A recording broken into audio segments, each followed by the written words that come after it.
Някой си изпусна флашка. Моята. Примерно...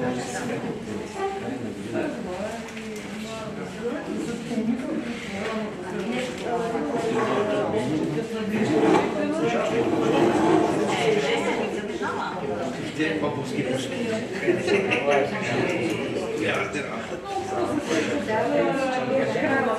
Уважаеми колеги, ако обичате да започваме да уважим тези от нас, които днес имат доклади.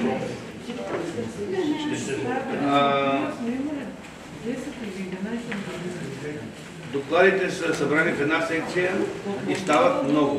Затова ви моля, всички, които ще имате, за да съберем във времето, което остава до обед, няма как да са по 15 минути, поне 10 трябва да станат. Знаете, че е 10 сборник. Основните неща, така, акцентите, ако обичате, за да може всички да се вместят в това време. Имат думата уважаемите колеги от музея в Попово, Елка Иванова и Десислава Колева. Те ще ни кажат тяхната тема. Представяме на вниманието ви Русалският Поповски панаир, място на памет, общуване и културно наследство. Русалският Поповски панаир е традиционна културна проява с богата история. Търговско средище в североизточните български земи и една от големите местни забележителности, която се провежда повече от век. Въпреки своята значимост, Русалският панаир не е обект на самостоятелно изследване и в хода на подготовката на доклада ние се запознахме с публикациите, научните публикации до тук. Направихме обзор на периодичния печат. Народната памет твърди, че панаирът е стар, колкото пазара в Попово. Началото му се отнася към средата на 19 век. Липсват данни, точно определящи началото. За петъчния пазар четем още във вестник Напредък от 1875 година. Във вестник Славяни от 1882 година се казва: в Попово, дето всеки петъчен ден става търг подобен на панаир, на когото се стичат много люди от разни пунктове от околията и навън. А Попов и Кънев в Попово, градът и околията, го датират приблизително към средата на века. Пазарът ставал на поляната дик елитаж, особено голям бил пазарът на добитък. След като пазарът във времето бил регламентиран и благоустроен, нараства търговското му значение. Увеличава се и размерът на извършвания оборот. Голяма роля за това оказват географските дадености. Попово се намира на кръстовището на два важни пътя – Русе-Цариград и Разград-Търново. Прокарването на железопътната линия, която става двигател на промените в цяла североизточна България. И субективният фактор – предприемчивостта на заселилите се пришълци от Балкана. Налице са много писмени сведения от втората четвърт на 20 век, периодичния печат, които доказват, че ежеседмичният пазар прераства в добре организиран панаир, който се провеждал ежегодно. Традиционно панаирът се провеждал ежегодно през юни. До средата на 20 век е с продължителност 3 дни, като датите на откриването се променят от 2 до 25 според движението на празниците в църковния календар. Постепенно от средата на 20 век става 5-дневен, а днес продължителността е 7 дни. Изворите сочат, че в годините на Втората световна война има и есенен 3-дневен панаир около Димитровден. Същите са посещавани панаирите от купувачи от Гърция, Турция и други страни. От 30-те и 40-те години на 20 век Русалският панаир придобива славата на прочут, на широк спектър от стоки и изделия. Пазарът мести местата си, панаирът, мести местата си, но не и времето, в което пристига в Попово. Това се случва винаги по време на Русалската неделя, а в годините на Втората световна война и есента около Димитровден. Писмените източници представят, че в 50-те години на 20 век той е бил в западната крайградска част на мястото на днешния квартал Запад. Днес мястото се казва Русаля. В 90-те години е изнесен на картинг пистата, по-късно в северозападната част на града, на територията на днешния квартал Младост, а от началото на този век е в централната част на града. Но винаги на специално отредено за целта място от градската управа. Документи посочват регламентирани условия, правила за провеждане на ежегодно търговско тържище, осигуряване на реда и гарантират сигурността на търговците. Панаирът се провежда винаги в Русалската седмица. Пролетният обичай Русаля води началото си от гръкоримските Русалия, дните на розите, и се свързва с изцелението. И може би за това е прикрепен по-късно и към християнското възнесение. Спасов ден на 40-я ден след Великден. Седмицата преди и след Петдесетница, след Петдесетница и 50-я ден след Великден, се нарича Русалска. Така е в нашия край, но всъщност в литературата, според професор Вакарелски, разбира се, Русаля се нарича и седмицата преди Петдесетница. Вярва се, че тогава върлуват самодиви, самовиди, русалии, които са митични същества с двойствен характер. Могат и да лекуват, но могат и да причинят болести. От заселените в нашия край Балканджии е донесено вярването, че ако сутринта спалите на самодивско място намерят на завивката си зелена шумка или трева, ще оздравеят, а пръст или суха шумка е знак на умиране. В началото на 20 век, по време на изкопни работи за построяването на параклис в нашата градска градина, бликва извор, който се смята, че е лековит.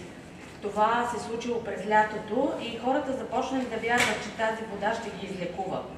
На следващата година при освещаването на параклиса се стичат много хора, не само от нашата околия, но и от много по-далеч, благодарение и на ЖП гарата, която се намирала наблизо. Тук, разбира се, не пропускат да донесат и своята стока пред приемчивите и находчиви търговци. И така, всяка година, по време на Русалската седмица, лековитата седмица, след Петдесетница, когато вече всичко е засято в нашия богат земеделски район, поповчани се отдават на търговия и веселие. 3 дена подред улиците на града гърмят от звуците на тъпани и зурли. В тия 3 дена просторните пазарични площади край реката биват покрити шатрите на всевъзможни циркове и панорами. Изкусни акробати и комедияши събират тях хилядното пъстро множество и го карат да се смее до насита. Замайващи главата въртележки люлки издигат високо въртящите се луди млади и карат сърцата им да се заливат с безгранична радост. Четем в белият град Попово и околията му на Янков. Почти всяка фамилия в нашия град пази в семейните си албуми снимки от посещението на Русалския панаир. Тези снимки забождали след това с габрачета на стените, показвали ги на деца и на внуци. Безспорно е мястото и значението на Русалския панаир за местното население. Събитие, което раздвижвало стопанския живот в околията, акцентира се върху продажбата на жива стока, едър и дребен добитък. След Първата световна война панаирът се налага като главно средище на вътрешната търговия, но осигурява контакти на местното население с европейски търговци. По време на панаира се извършва значителна търговия на стоки. Панаирът задоволява потребностите на населението. Продажбата на добитък и вълна е естествено явление, като се има предвид обстоятелството, че Поповския регион е известен за отглеждането им. В бюлетина на Поповския панаир от 1938 година са описани и изложени продадените от търговците стоки съобразно вида на бранша си. Това дава възможност да се установи оборота и обема на продаваните стоки. Времето на панаира е съпътстващо с голямо раздвижване на хората и търговците. Пътуването по БДЖ от всички гари на царството до гара Попово обратно става с 50%, а от хрониките на вестник Поповски вести научаваме за уреждането на те наречените пазарни влакове по време на панаира с намаление от 70%. Със специална заповед кметът нареждал Попово да се украси целият със зеленина. Господа гражданите през цялото време траяне на панаира да украсят бюкяните си, а също и всички учреждения с националните знамена. Тогава се използва всеки повод, за да се подчертае националното чувство и да се повдига патриотизма на населението. Традиция жива и днес. Стоките предлагани на панаира с течение на времето говорят за стеснение на традиционното занаятчийско производство от широкото навлизане на индустриалните. Така ежегодно панаирът показва и промените в икономическия облик на Попово. Ако по пазарите в края на 19 век стоките си предлагат 78 работещи занаятчии, по-късно започват вече и фабрикантите от модерните маслобойни, столарски, бояджийски и 4-те предприятия за производство на растителни масла и също 4-те за керамична индустрия. Разнообразни стоки показвали, наред с дърводелците, обущарите и 9-тимата бакали, като най-търсени били стоките на бакал Досио и братя Михайлови. Картината на панаира Попово се допълва от гранчари, сладкари и содо-лимонададжиите, като последните предлагали стоката си на принципа пълно за празно. Спомените за панаира колоритно са описани сергиите на часовникаря Салим Мехмед, браснаря Сава Петков и 60-те години на 20 век се описва и вакса Женицата. Постепенно панаира става важно място в обособяващата се икономика през годините в града. Дните на панаира градът се превръщал в шумна река от сергии, шатри, добитък, стоки, търговци и купувачи. По това време Попово е търговски и занаятчийски град и като поминък се налага и търговията. Илюстрация на търговските контакти са и писмата от архива на фамилия Хавезови. На панаира хем се продава и купува нещо, хем той представлява умален вид на обществото. Общуват българи от всякакви кръгове. Тежки търговци, заявливи моми, полицаи подкарали престъпника на околийското, джепчии опипвали десаги, стражари обикаляли и следяли за реда, гримирани жени подслаждали нощите на търговците. Наред с търговски обмен по време на панаира се осъществяват значими социални и културни контакти. Тук е мястото, където се дават среща различните етнографски групи в Поповския край. Капанци, това е местното българско население, балканджии, беломорци, шопи и отразяват картината на бита и културното разнообразие в нашия край. Срещат се селото и града, като различните им представители демонстрират на панаира своите дрехи, обичаи, традиции, запечатани в многобройните снимки. Съчетават се старите традиции с съвременния начин на забавление. Можем да видим разлика между панаира преди и сега. Слагаме ние самите посетители, гражданите на Попово. Успоредно с търговските и развлекателни функции, панаирът запазва ролята си на място за обмяна на информация и социални контакти. За Поповския русалски панаир не можем да говорим в минало време. Картини и дуби от детството ни, казани от родители, баби и дядовци, се пренасят през поколенията. Панаирът е не само средище за размяна, покупко-продажба на различни стоки, но и място за широки контакти и изява на творческия дух на българите. Оценка за значението на панаира откриваме в проучените документи, обзорът на периодичния печат, който направихме в електронните ресурси в годините за панаира. Панаира днес. Тръпката, преживяванията, други са вкусовете, стоките, потребностите, търсенията и очакванията ни. И тази година, 2023, посрещнахме русалиите. Панаирът отново бе в центъра на мястото си, там отново бяха шарените стрелбища, цирка, виенското колело, всички атракциони, като цената им бе от 5-7 лева на всеки атракцион. И успоредно с това културна програма. От 1975 година културните празници добиват регламентиран вид с решение на Общинския съвет.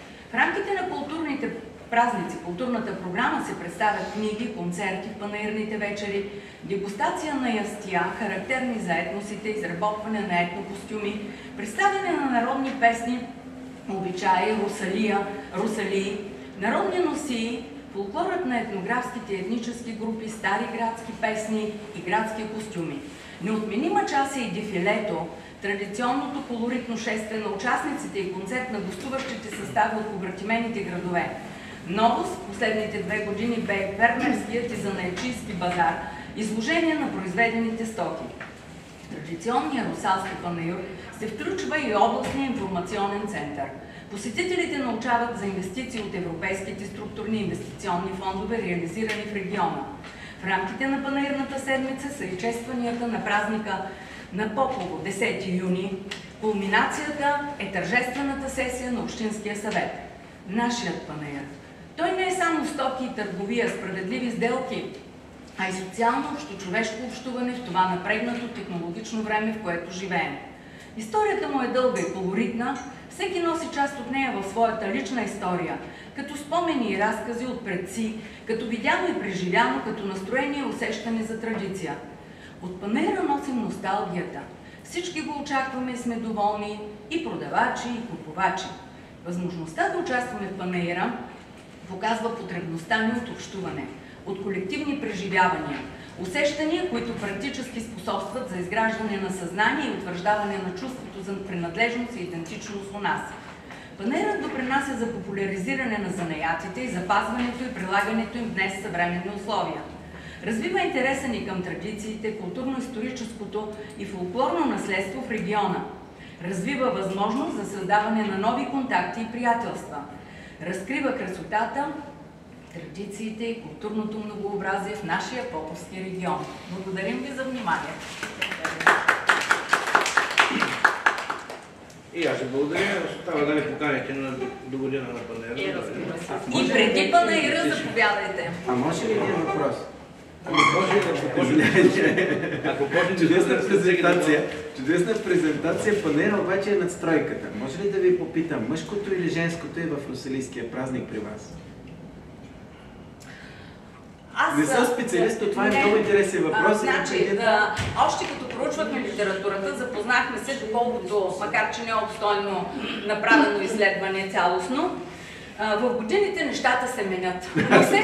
Но все пак в началото дълго време патриархалният бит е бил бит показван, извинявайте, но нещата във времето така се менят. Така го виждам аз. Защото вашите интерпретации и снимките бяха, че русалиите са жени. А в други региони на страната... Да, северо-запада са мъже. Тоест, борбата на мъжкото и женското Има го продължава постоянно. днес. Има го постоянно. Не можем да го отречем. Добре, да, естествено, че е така, но е интересно какво е останало и кое е било в началото. Иначе панаира е надстройката. Така. Уважаеми колеги, благодаря. Ако практикуваме така с дискусия след всеки доклад, трябва да оставим до... Извинявайте само. Значи много неща, които в момента просто искахме да във времето да влезем, да се поместим, ще ги има публикуване. Не възразявам, после да говорим и да предадем информацията. Добре, благодаря ви веднъж. Да, етнически многообразни. Салим Мехмед? Ама вие казахте фамилията. Те си пък аз Салим Мехмед. Разбрах. Ред е на колегата от музея в Драмово Стефана Вълчева, която ще ни говори за търговската фирма Ненчо Кротев и син.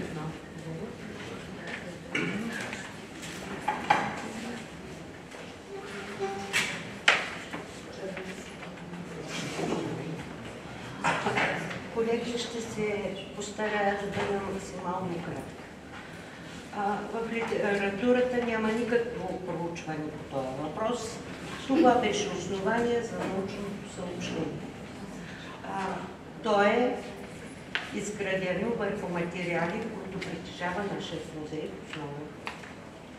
Фирмата е малка, семейна, търговия на дребно, с манифактура, полудял и други стоки. И работи от 1887 година, когато започва старият възрожденски търговец Ганчо Хаджистанчев със своя зет Ненчо Кротев, опълченец. Фирмата се трансформира няколко пъти. През 1912 година става еднолична собственост на Ненчо Кротев.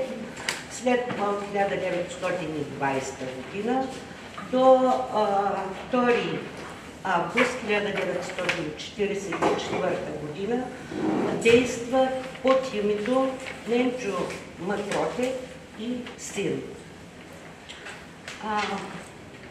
Документите представят развитието на фирмата.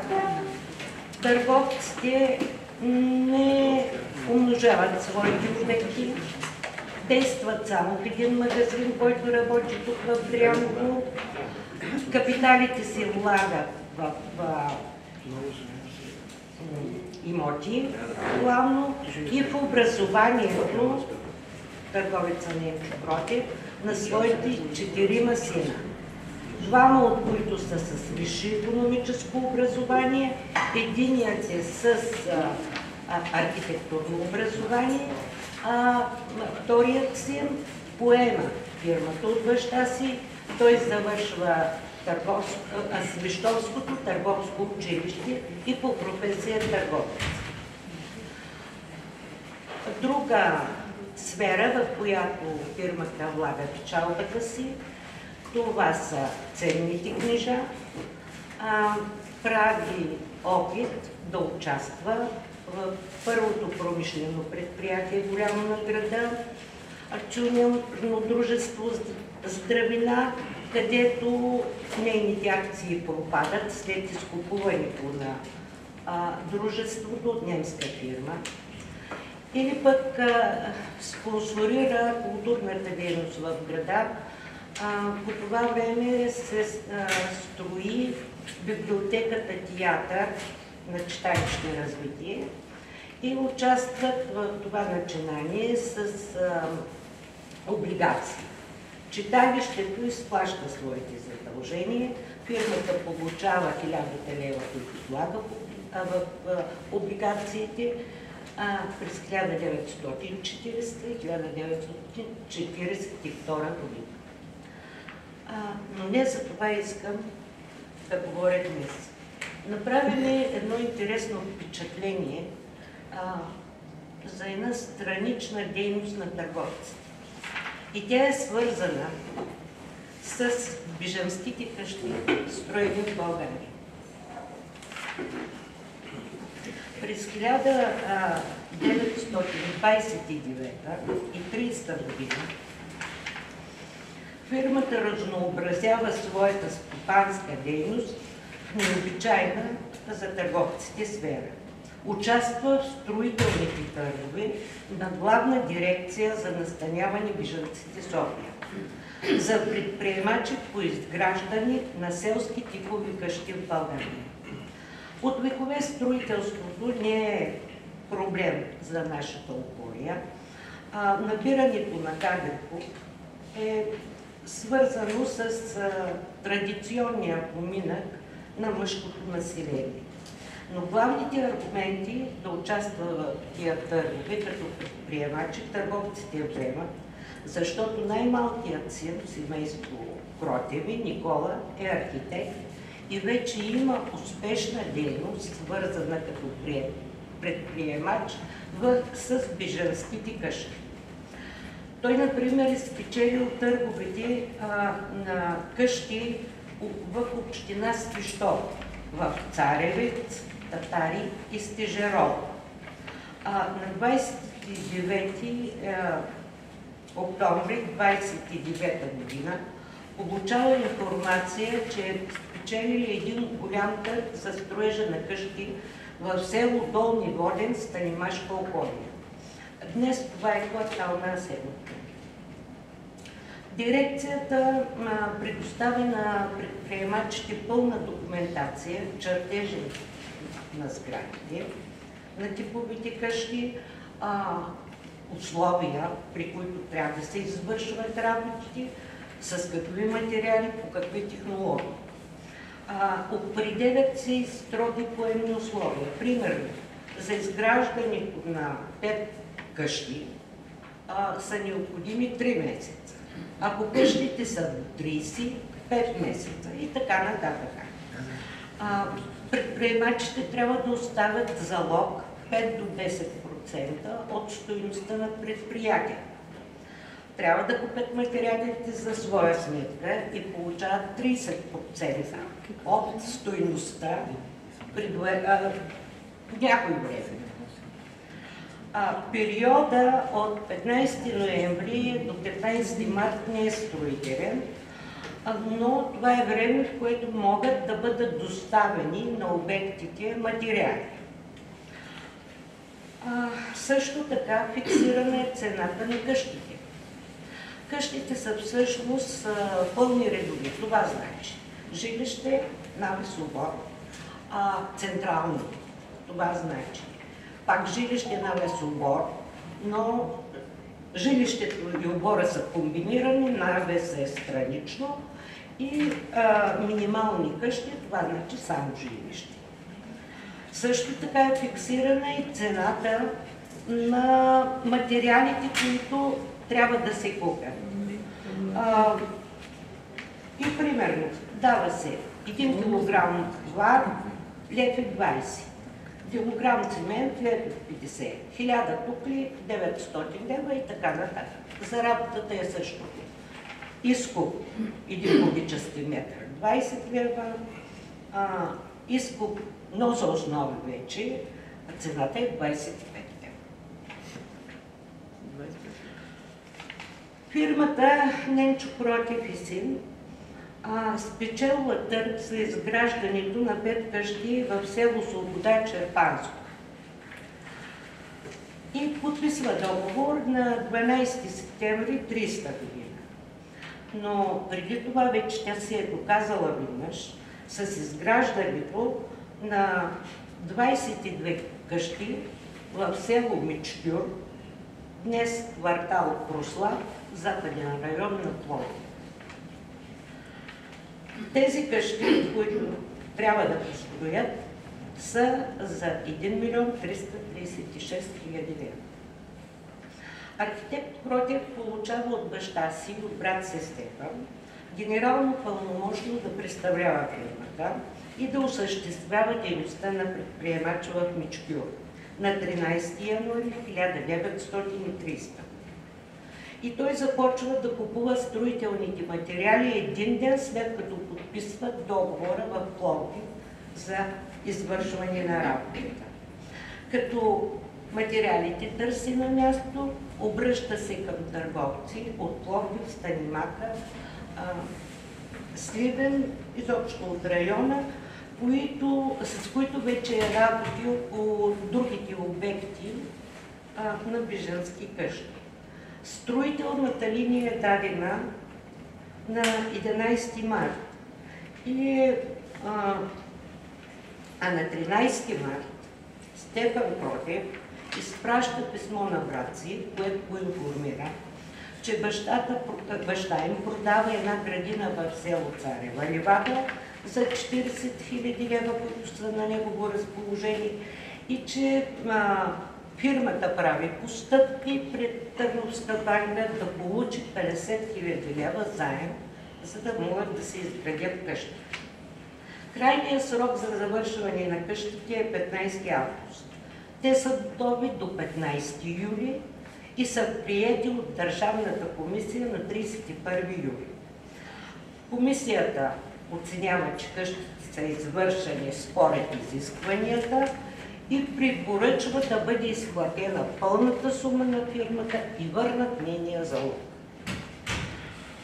В седмичните изплащателни списъци, които фирмата води, са фиксирани 18 строителя на тия 22 къщи.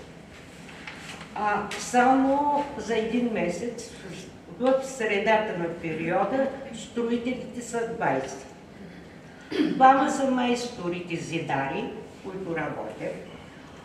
Единият е Стефан Цонев Стоянов от село Елен, Велико Търновска област, който идва с 9 строителя, а другият е Иван Събев Ганчев от село Косарка, Дряновско околие.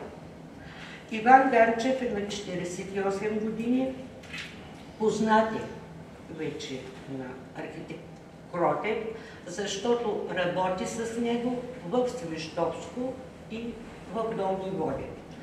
Той води синът си Събе Иванов Събев, зидар, и вторият си син Ганчо Иванов Събев, 19 годишен работник. Заедно с семейство Ганчеви идват и следните работници от Дряновско околие. Зидарите Минчо Пашо и Цоно Попов от Керека, зидарят Райвиц Цветков и работникът Ганчо Калчев от Гостилица.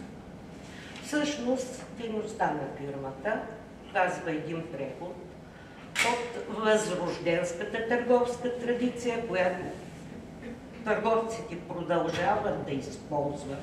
Те работят и на кредит дават на юристия много стоки и получават след това сумите, които трябва. И показва как една малка семейна фирма преживява през един труден период, въпреки политически и стопански кризи в страната, и оцелява през цялото много време. Благодаря ви, колеги, за вниманието. Благодаря и аз. Ред на Деляна Начева от къщата музей Пейо Яворов Чирпан с темата Яворовият музей Чирпан, знак на паметта за поета.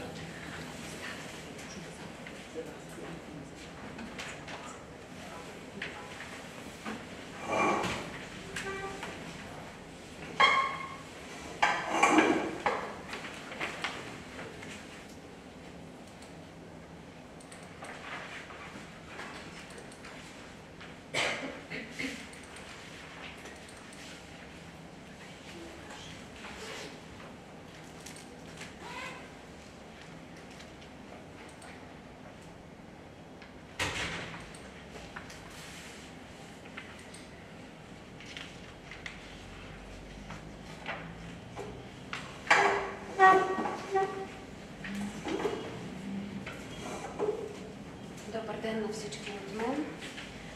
Много са въпросите, свързани с историята на първия музей на Яворов, специализирана институция, създадена да съхрани и популяризира литературното наследство на поета, да възпитава поколенията и да отстоява националните ни достояния пред света. 70-годишната дейност на музея е сериозно основание те да бъдат поставени и осветлени. Музеят продължава традицията на къщата музей, но неговият музеен обект поема глобалната мисия да популяризира не само част от живота и творчеството, но и да канонизира личността и литературното дело на поета. Политиката на музея е той да се превърне не само в място на почет, но и да се развие в културно-просветен център на Яворовите художествени послания. Къща музей Пейо Карчолов Яворов е мемориален музей, пряко обвързан с потребностите на обществото. Той събира, опазва, документира, изучава и популяризира свидетелства, свързани с живота и делото на Яворов. В същото време музеят на Яворов Чирпан е неизменна част от мрежата на литературните музеи в страната, защото е институция на националната културна памет, в която основни ценности са оригинал, униката на поета и неговия архив.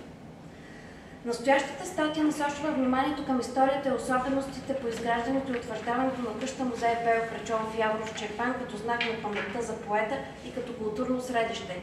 Текстът е изграден на базата на документи главно от архива на музея на Яворов Чирпан. Съхраненият и годен за ползване от специалистите и изследователски писателски архив е важен компонент, определящ интереса към даден литературен музей, защото музеят е дом на ценностите от и за човека. Как е създадена къща музей Пейо Карчолов Яворов Чирпан и нейната експозиция, това ще се опитам да изясня, като направя литературна разходка в него. Ще се опитам да отговоря на въпроса как в музея на Яворов Чирпан се пази паметта за Яворов и за литературната ни история. Най-висшата форма на преклонение са музеите на поета в Чирпан и София. Музея на Яворов Чирпан е създаден на 31 октомври 1954 г. за 40 годишнината от смъртта на Яворов, но инициативата за неговото създаване е много по-ранна. Родната къща на Яворов става духовен храм много скоро след смъртта му. Мина Крачолова, голямата сестра на поета, отделя една от удеите на Крачолови за поклонници и почитатели. И до днес в нея са леглото с железни табли на Яворов и металната му мастилница с фигура на лъв. Още през 1924, за 10 годишнината от смъртта на Яворов, в Чирпан идват на ритуалното преклонение столични творци, сред които и поетът с чирпански корени Гео Милев. Той предлага на близките на Яворов да запазят в автентичен вид атмосферата на родния му дом, убеден, че къщата ще стане музей. През 1928 Чирпан е разтърсен от земетресение с магнитуд 6,8 по Рихтер. Градът е полуразрушен. Тогава в Чирпан идва цар Борис III, за да огледа щетите. Не пропуска да се отбие в дома на Яворов. Мина Крачолова го кани в лятната кухня на семейството, за да поговорят за състоянието на къщата. Разрушени са оградата и фасадата, стените са пропукани. и царят се разпорежда да бъде направена незабавна реставрация на родната къща на поета. През 1938 чирпанският кмет Теньо Стоилов оглавява инициативен комитет, който предлага къщата да бъде откупена и превърната в музей. За съжаление, последвалата война осуетява това намерение.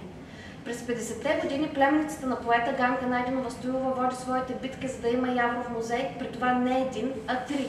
В родния му дом в Чирпан, в трагичната софийска квартира на улица Раковски 136 и в една стара къща в Поморие.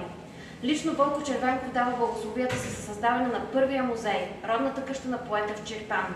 В неделя, на 31 октомври 1954 пред сградата на площата се открива паметна плоча, а от трибуната на градския площад на общоградски митинг кмета Матей Василев отправя благодарност към брата на Яворов Атанас Крачов и към всички близки, за дето са съхранили и безвъзмездно дарили къщата, за да стане тя народен музей.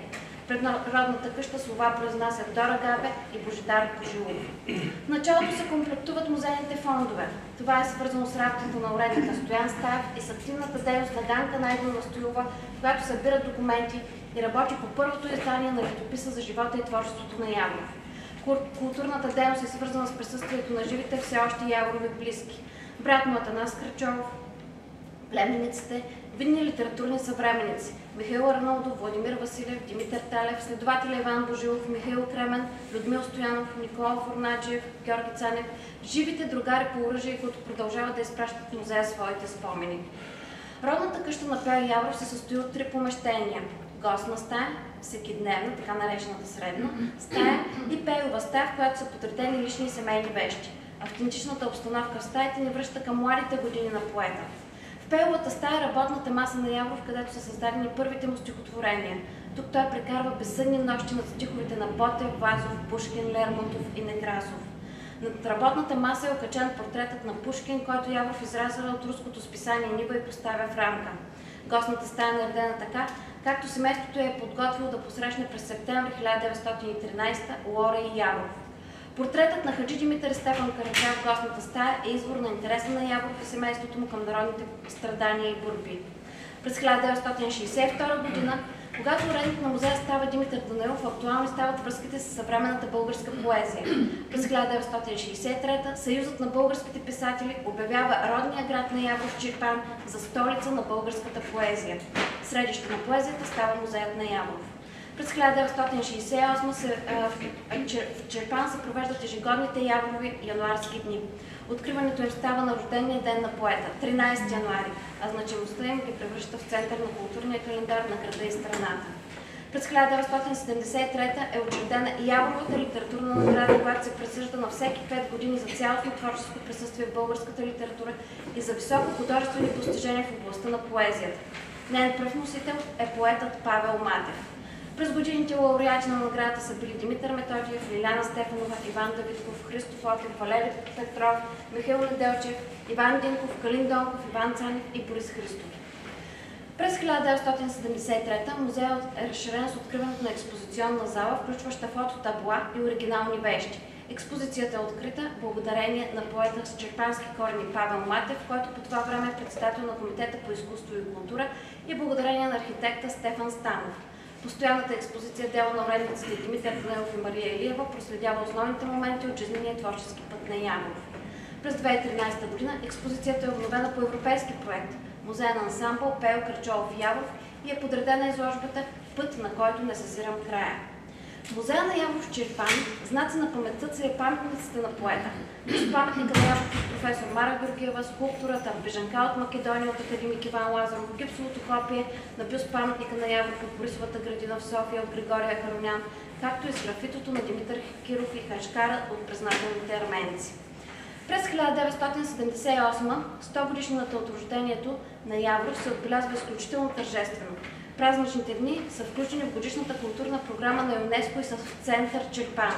Участието в тях на видни преводачи на Яворов, на известни явороведи от най-престижни университети в света, на много поети и писатели е показател за световното признание на Яворовото поетично дело и престиж за къща музей Яворов Чирпан. За популяризирането на Яворовото творчество отвъд пределите на България да принасят и Яворовите вечери във Варшава, Париж, Скопие и Москва. През 2014 арменската общност в България проведе за първи път в Чирпан фестивал Поклон пред Яворов по повод 100 години от смъртта на поета и 115 години от създаването на стихотворението Арменци. Фестивалът се проведе в музея на Яворов, който получи ценен дар – копие на първия бюст паметник на Яворов от скулптора Григория Харумян. През 2014 музея на Яворов за своя 60 годишен юбилей бе отличен с бронзов медал от Международната асоциация Френски ренесанс. Това е първият български музей, удостоен с високото френско отличие. Въпреки всички тези постижения и изяви на музея на сцената на литературната история и туризъм, в биографията на институцията има една тъмна страница, която няма как да бъде премълчана. В периода 2012-2018 година с решение на Общински съвет Чирпан статутът на къща музей Яворов бе променен и принесен до музейна експозиция къща Пейо Яворов в структурата на Исторически музей Чирпан. След недоволство от страна на местни и национални литературоведи, поети, писатели и общественици, през 2018 Общински съвет Чирпан отмени предишното си решение и създаде къща музей Пейо Карчолов Яворов, юридическо лице второстепенен разпоредител с бюджетни средства. Самостоятелният статут на музея му позволи да разшири и обогати дейността си на литературен музей. Друга форма, израз на почитта към Яворов, е словесната. Още в първите години след трагичната гибел на поета започват да се издават специални юбилейни вестници и сборници. Те са посветени на годишнини от смъртта, а в последствие и на кръгови годишнини от рождението му. Подготвят се от близки приятели, родственици, изследователи и почитатели. Съдържат най-често спомени, траурни слова, новооткрити архивни материали. През 1929 във връзка с откриването на бюст паметника на Яворов в Чирпан е отпечатан листът Яворова прослава. През същото десетилетие излизат още няколко издания в Чирпан – студентски, младежки и ученически. През 1958 отново в Чирпан излиза юбилеен лист за 80 годишнината от рождението на поета. От тогава на всеки 5 години почти неизменно Чирпан отбелязва по този начин годишнината на своя велик съгражданин. В последните години Яворов лист се издава всяка година. Архивът на Яворов е важен елемент за научно-изследователската дейност в музея. В къща музей Яворов се съхранява оригинала на антологията с стихове на Яворов по търсенките на облаците с ръчни поправки на Яворов и посвещение на Лора. През 1978 Живка Джундрекова прави дарение на Яворовия музей на съхранения от нея вестник Свобода или смърт от 1 до 12 брой 1903, редактиран от Яворов в Македония. Беседите за Яворов в музея са възлов елемент в запазването на паметта за поета. В началото увлекателни разкази за Яворов в музея представят уредниците Танка Стойчева, Стоян Стаев и Димитър Данилов, а после техните последователи Мария Илиева, Тодор Иванов и Златина Колева. След официалното откриване на Яворовия музей, акцентът на дейностите е поставен върху популяризирането на новото културно средище. Осигурена е посещаемост на групи от ученици, студенти и работници. Хората посещават музея от интерес към Яворов и неговото творчество и нелека съдба. Учениците го посещават, за да обогатят познанията си за поета, тъй като той е част от учебната програма в училищата. Яворов се преподава в 7, 10 и 11 клас. Това да задължава специалистите да са подготвени и като лектори върху различни теми от урочната програма. Тук влизат и деца от други класове, особено от по-малка възраст. Те още не познават творчеството на Яворов, но автентичната обстановка, подредбите на вещите и музейния разказ за детските години на поета ги принася в света на Яворов. Често пъти при тях се налага необходимостта да се обясни, що е това музей и литература поет. Особено атрактивен е момента с телеграфическия апарат на Яворов. Замяната на компютъра, нещо, което е съвсем обичайно за младежката публика, отключва мисленето и за нещо от минало нереално въображаемо. Освен беседите на живо, в музея през последните години бяха изнесени и виртуални беседи пред ученици от българските училища в Рим и Колеферо, Париж и Хамбург. От 2021 музея разполага с виртуален екскурзовод, атрактивен и привлекателен за деца, младежи и по-възрастни целеви групи. Двуезичното предлагане на български и английски език на художествените продукти привлича и чуждестранни гости. В експозицията на музея се използва и аудиовизуална техника, дискретно, не натрапващо се, без да нарушава атмосферата в залата, звучат стиховете на Яворов. Музеят разполага със собствен електронен сайт и собствена фейсбук страница, където се поместват всички актуални събития, чието организатор е къща музей Яворов. Освен грижата за фонда, създаването и поддържането на експозициите и контактите с публиките, музея на Яворов се е утвърдил като значимо средище на културни и научни събития. От времето на създаването си Яворовия музей е притегателно средище на разнородни културни и образователни прояви, временни експозиции, чествания, премиери на книги и филми, научни конференции, фотодокументални изложби, срещи с творци добре. Конкурси. Музеят е водещо средище в културния живот на Чирпан и региона. Организира национални общински конкурси за рецитация и лично творчество, многобройни са изложбите, собствени и чужди. За да се поклонят пред Яворов музей са идвали най-големите представители на българската интелигенция, световни имена като Павло Неруда, Назъм Хикмет, Десанка Максимович, Владимир Висоцки. Къща музей Яворов се намира в централната част на града и целогодишно приема посетители от страната и чужбина. На 13 юли 2006 г. музеят е включен в Национално движение Опознава България 100 национални туристически обекта. Годишно музеят приема около 5000 души посетители. Особено позитивна е тенденцията за изнасяне на музея извън физическите му граници, чрез изложби и други публични пространства, външни беседи, медийни изяви, филмови продукции. И в заключение ще кажа, че музея на Яворов в Чирпан пази паметта на Яворов чрез всички средства и методи на новата музеология. Неговата функция, освен да съхранява паметта за поета, се да израсне до културен форум от местно, регионално и национално значение. За 70-те години от своето развитие музея на Яворов преминава през сериозни превратности, но успя да запази своя автентичен характер през цялото това време. Музея на Яворов в Чирпан е бил и ще бъде отворена система, чиято цел е да обхване пълноценно наследството, което Яворов завеща на следващите поколения, да го систематизира, изучава и популяризира у нас и пред света. Като всеки литературен музей и къща музей Яворов е посредник между миналото на литературата и съвременните литературни процеси. И тъй като културата е диалогично понятие, за в бъдеще Яворовия музей ще продължава да бъде дискусионен клуб в яворознанието. Благодаря. Ще очаквам с интерес вашия доклад, който е една кратка история на музея. Продължаваме с колегата Стефка Вуцова от Държавния архив в Габрово с темата дейността на музикално дружество Гадулка, Дряново по документи от Държавния архив в Габрово.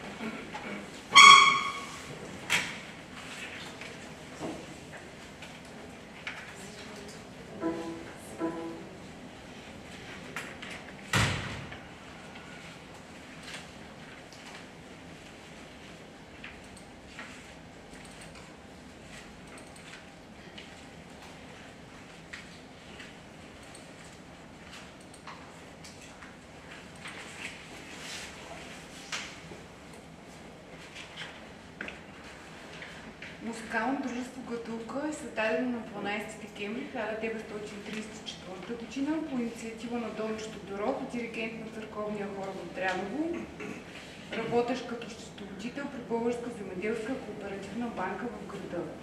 На 10 декември 1934 г. той изготвя покана и писмено кани над 90 дряновци да се съберат, за да се установи в града ни едно музикално дружество.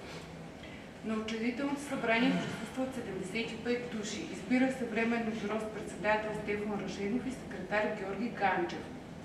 На 16 декември същата година членовете на музикалното дружество провеждат второ общо събрание, на което се обсъжда и приема устава на дружеството. Избира се първият управителен съвет в състав Стефан Рашенов, Никола Рачиков, Георги Ганчев, Дончо Тодоров, Ганчо Минев и подгласници Никола Бушнаков, Иван Илиев и Косо Марев. За контролна комисия са избрани Иван Божанов, Цанка Кирякова и подгласници Георги Салов и Марко Сокеров. За първи председател на дружеството е избран Стефан Рашенов, като през 1939 г. той е сменен от Русчо Мянков, а от 1940 г. до прекратяване на дейността му председател Никола Бушнаков. Основната цел на дружеството е обединяване на всички музиканти в града и околията, популяризиране на народната музика, построяване на музикален дом, издържане на бедни заслужили обещаващи дружествени членове. Дружеството не е професионално сдружение, не принадлежи към никоя политическа организация. Основните приходи идват от концерти, уреждане на сказки и реферати на членове, устройване на музикални излети в царството. При дружеството се основават смесен хор с църковни и светски песни, оркестър и джаз. Инструментите са осигурени от Драмската популярна банка, която ги предоставя за безвъзмездно ползване. През юли 1935 г. дружеството се решава от инициатора за създаването му и негов първи диригент Дончо Тодоров, който е преместен на работа в Пещера. Диригентството на хора джаза оркестъра е поверено на драновица доктор Николай Рачиков. Току-що дипломиран зъболекар, завърнал се в родния си град през 1934 година.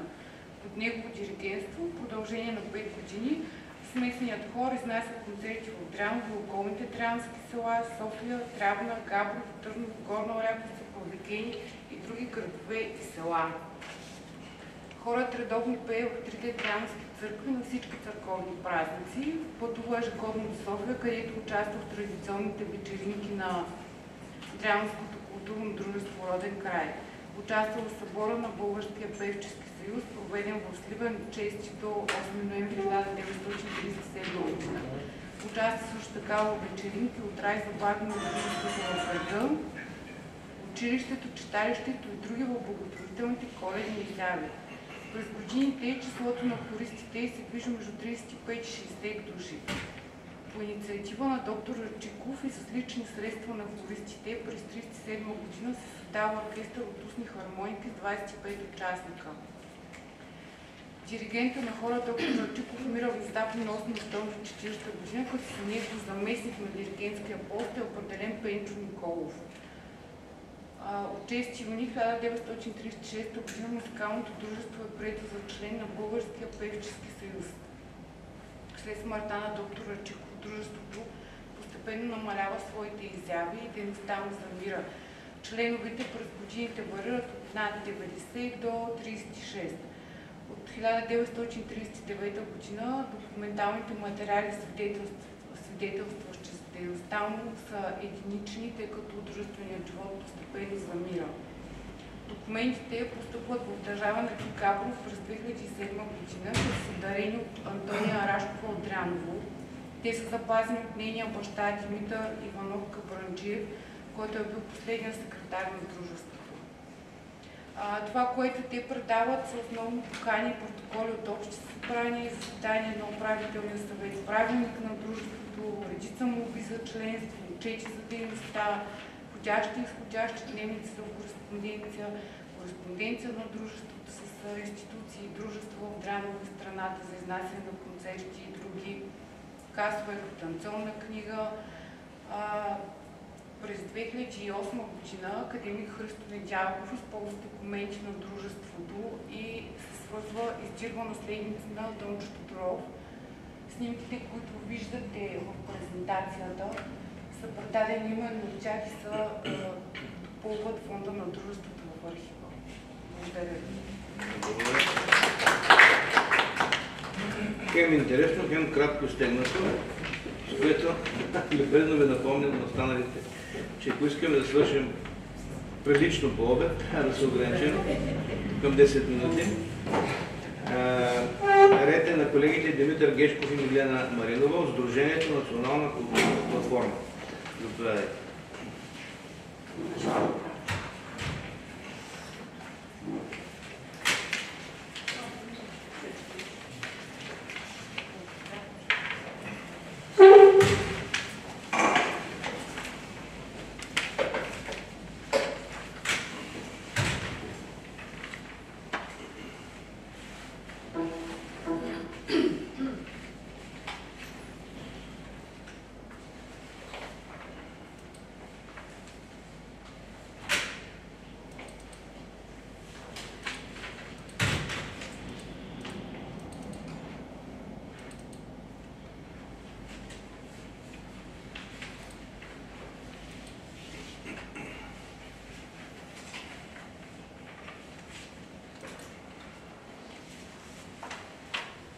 Добър ден, колеги!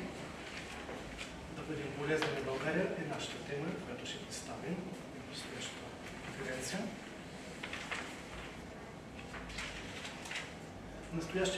Настоящия доклад представя иновативни практики за обучение чрез създаването на детски образователни програми с съдържащи уроци по мировери, семейни творчески работилници, изложби, детски игри и дейности, насочени към подпомагане и развитието на деца с специални образователни потребности. Сдружение Национална културна платформа е юридическо лице с нестопанска цел и учредено в съответствие с Закона за юридическите лица с нестопанска цел, със седалищен адрес на управление град Сопот, улица Майор Гуджев, номер 3. Управителният съвет се състои от 3 членове, както следва: Димитър Гешков, главен асистент Светлана Станева, тя е заместник-председател на сдружението, преподавател в Лесотехнически университет, и Геца Стефанова, секретар. Цели на сдружението да работи за развитието, утвърждаването и популяризирането на ценностите на демокрацията и гражданското общество, да развива културните, образователните и развлекателни интереси в общността с приоритет към потребностите на деца и младежи, да развива културни политики на територията на България и извън нея, насочени към различни групи хора за припознаване приоритетите и духовните ценности на изкуството, в това число развитие на културата, изкуството и в по-малки населени места. Културна интеграция на групи в неравностойно положение. Средствата, чрез които се постигат целите, са организация и развитие на обществена, патриотична, културно-просветна и художествена творческа дейност. Неформално образование извън регламентираните училищна система с общ характер. Осъществяване чрез уроци по родолюбие, мобилни изложби, творчески работилници и други форми на проява. Кои сте ние? Казвам се Димитър Гешков, роден съм в град Сопот, музейен специалист с магистърска степен от университет в София и специалност, която съм завършил, защита на културното наследство в Република България.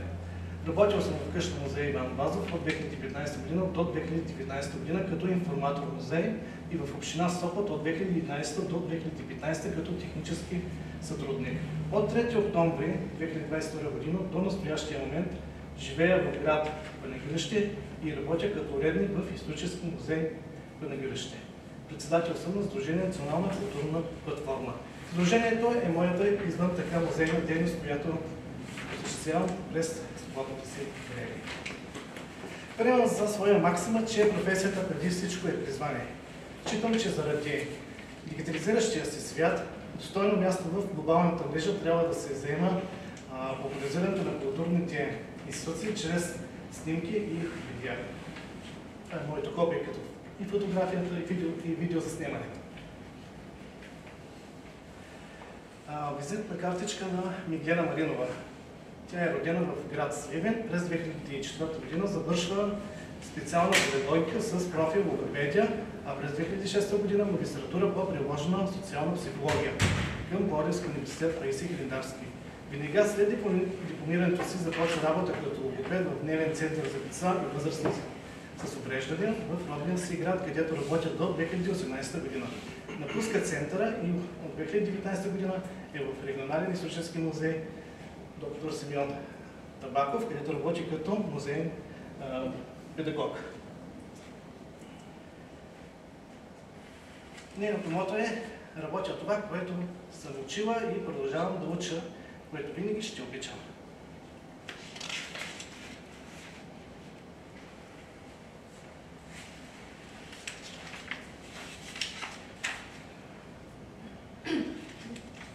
Настоящия доклад обхваща дейностите на Сдружение Национална културна платформа по изпълнение на проект "Да бъдем полезни на България", финансиран по програма за възстановяване и развитие на организация в областта на любителското творчество към Национален фонд "Култура".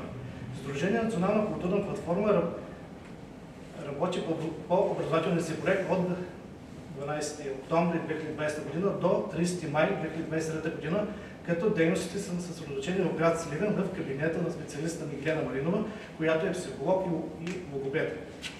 Сдружението изгради екип, опитен в работата с деца с специални образователни потребности и разработи 2 детски образователни програми "Аз съм българче" и "Възрожденци" на град Сливен. Една семейна творческа работилница с ръчни ръце, мобилна изложба Сливен през погледа на децата. В изпълнение на проекта са обхванати деца с стоп на възраст от 6 години до 12 години. Кои са децата с специални образователни потребности и специфични обучителни трудности, прехвърлям към Мигелена Маринова. Деца с специални образователни потребности, това е понятие, което обхваща широк диапазон от различни нарушения. СОП могат да има деца с следни нарушения, ще изброя само някои от тях, за да има време за дейностите, които са много по-интересни. Сензорни увреждания, това ще рече деца с слухови проблеми, зрителни, деца с аутизъм, физически увреждания, умствена изоставеност, други емоционални или поведенчески. Кои са децата с специфични обучителни трудности? При тях има и неврологична симптоматика. Това са деца, които имат трудности в писането, четенето и смятането. Няма да се пускам в подробности. Продължаваме към дейностите на проекта.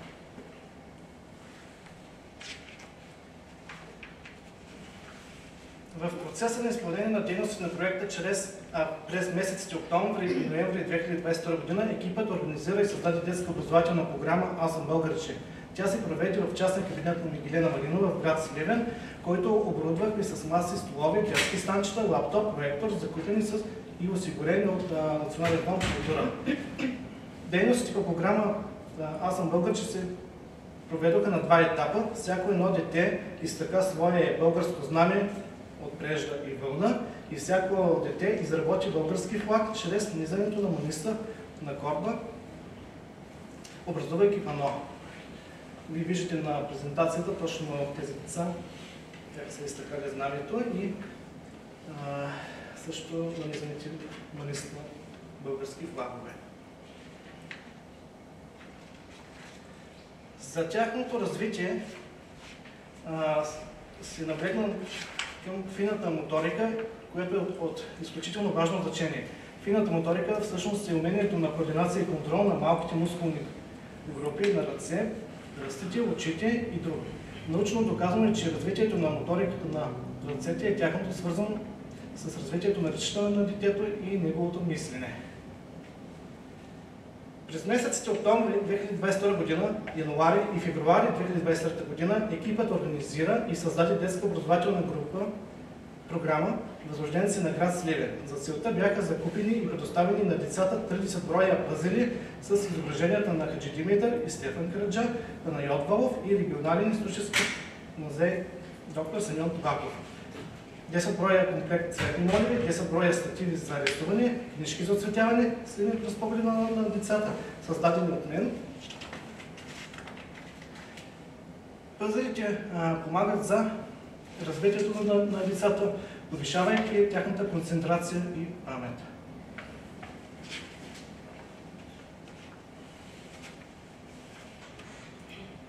Разнообразните задачи, включени в детската книжка за оцветяване Сливен през погледа на децата,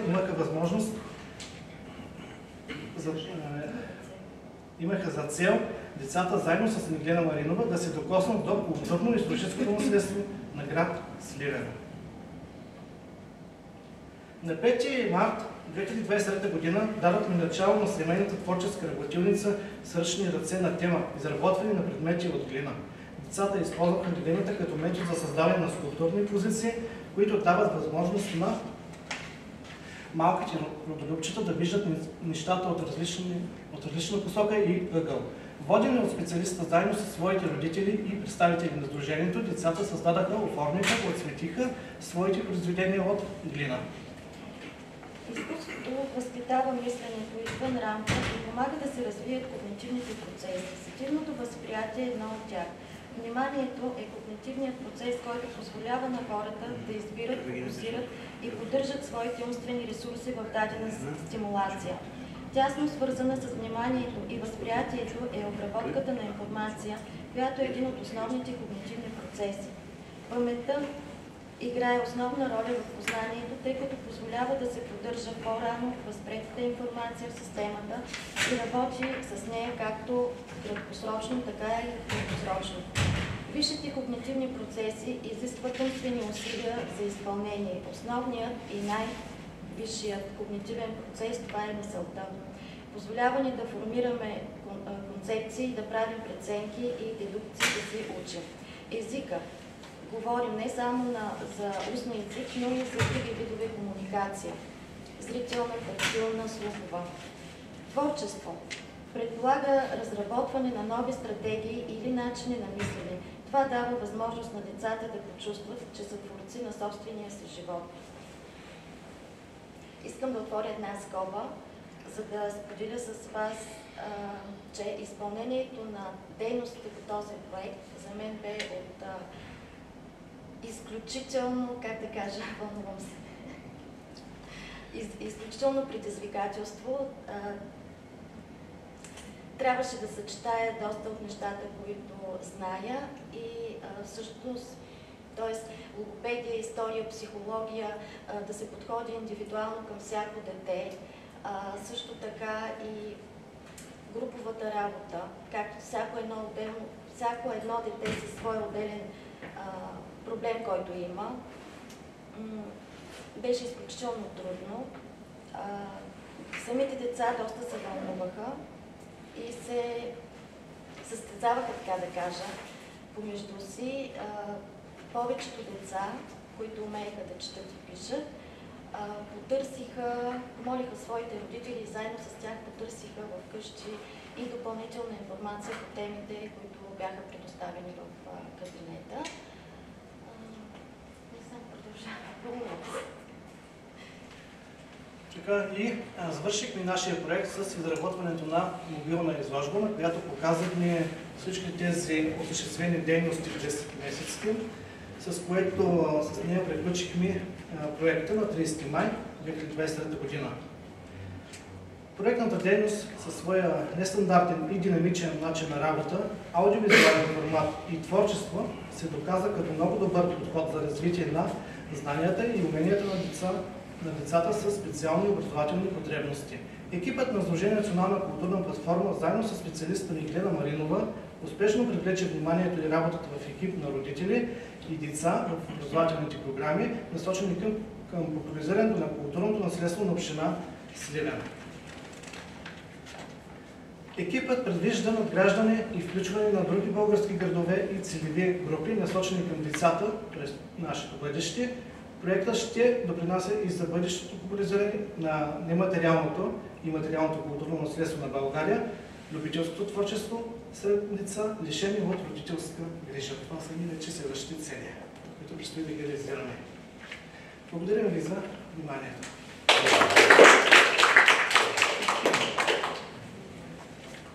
Още един доклад преди кратката кафе-пауза. Междувременно благодарим на колегите и желаем успех в тази социално значима мисия в нашата и бъдещо участие на нашите конференции.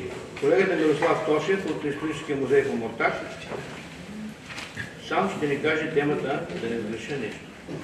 Тя понеже е много сложно. Уважаеми колеги, моята разработка е справочна. От 3 села на община Антоново, това е Козлука, всеизвестната, надявам се, покрайната Козлука, съм извадил търговци, занаятчи и предприемачи. Повтарям, статията ми е справочна. После ще кажа защо. Източниците. Оказва се, че млячните регистри, всички знаете какво са млячните регистри, няма да ви обяснявам, са изключително богат източник на информация.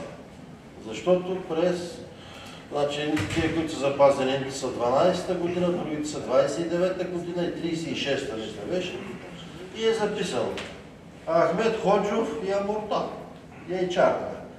И го проследявате как 12-та година е такъв, 29-та такъв, и през 36-та сина му е вече, Ямуртаджи. Другият източник е регистърът на Занаятчийско-стопанската камара на Варна. Специално го подчертавам и малко акъл на младите колеги. Установявайте контакти. Установявайте контакти. На времето лека му пръст, старши научен сътрудник. Той май не доживя да стане професор Милен Куманов. Бог да го прости. Бог да го прости, да. Казваш така, Мирко, Конференциите са места, където се четат стари работи и се завързват нови познанства. Защо повдигнах въпроса за познанството? Материалите за омуртажко околе по принцип са малко. Но често съм казал, вземаш една книга от 800 страници, изчиташ я, откриваш 2 изречения за омуртак и кажеш, ура! То много често се случва, няма ни една буква. И един ден, 2012 година беше, на семинар на Министерството на културата за дигитализацията, сме в Кърджали. Събрана цялата гилдия, дара, и по едно време при мен пристига Таня Манева, директор беше на музея в Смолян. Вика, Мирославе, ние това ти са наечи и ги оправихме. Таня, какво? Ми регистъра намерихме, бе. Какъв регистър, бе, Таня? Пак ви казвам, четеш една книга от 800 страници и 2 изречения. А тя казва регистър за Осман базар. Просто подскочи. И в действително се оказа, че в Варненската търговско-индустриална камера, подновена след 90 години, се пази регистъра за Околиевски джумая търговище и Осман пазар за периода 1932-1954, където чинно и почтенно са написани всички майстори, къде са родени, къде живеят, къде упражняват занаята си, номер свидетелство, който са получили, колко пари са платили за данък и така нататък. Огромен масив, който го извади. Така, до тук с този материал. Подчертавам пак, че е справочна, не съм правил изводи, защото информацията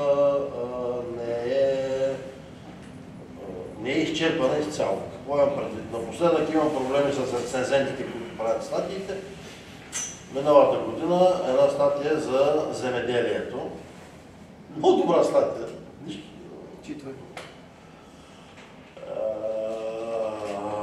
Да не страда, да отидеш на скромност. Скромността краси човека, когато няма какво друго.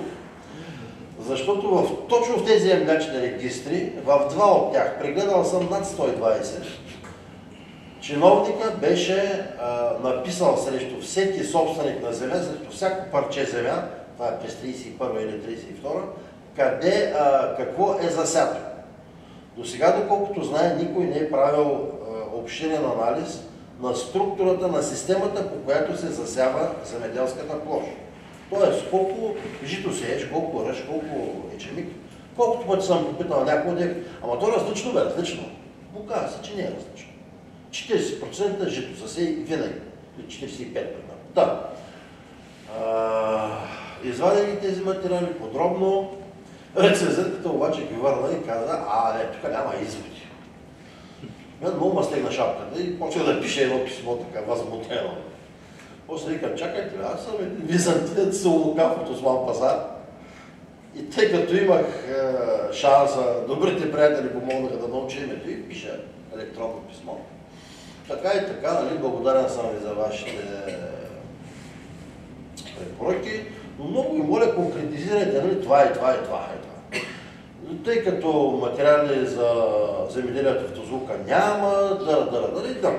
И получавам писмо. Да, вярно е, колега, че материалите за Тозлука са малко. Малко няма никакъв. И отговарям, малко, значи вие знаете, че някъде има такива. Много ви моля, предоставете ви поне 1-2 заглавия. Колкото на вас се предостави заглавия, толкова и на мен. Това беше едно леко отклонение, за да подчертая пак. Статията ми е справочна, тя е база данни. Нейна база не могат да се направят изводи, защото информацията не е пълна.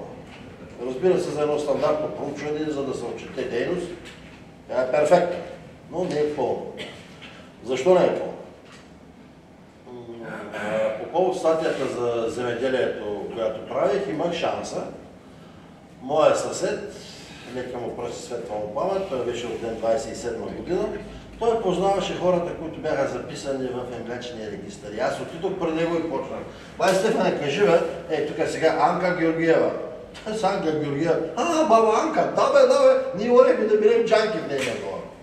И обяснява, този такъв стопанин, този такъв. И съм запомнил двама братя, Ангелови, 6 декара земя. Към бай Стефане, те сходи са, придошли ли са, какви са тези бедняци, 6 декара земя. Нищо подобно, той е Георги Ангелов милионер. Как милионер бе бай Стефане? Той беше предприемач, не имаше гори, гореше кюмюр и аз с конете на тати 10 годишен бях, съм карал кюмюр в търговище на мелницата. Тоест, по млечния регистър човека е бедняк, 6 декара земя, а всъщност милионер. Затова малкото поколение в архива в Шумен, както споменах, разрешителните за търговия, имотно състояние, данъчни декларации и така нататък. Благодаря ви за вниманието. И ние благодарим. Без такива преноси и информационни масиви, наречени скромно от автора справочен материал, няма как да стане голямата картинка и големия пъзел. Уважаеми колеги, любезните ни домакини ни канят на чаша кафе. 10 минути обаче, за да има време за другите. Може ли да кажете ли по-нататък? Ами, те са ми написали нещо, на всички ще дойде ред, които не са говорили. Сега как ще включим във времето вече, това не знам. Кой е следващия?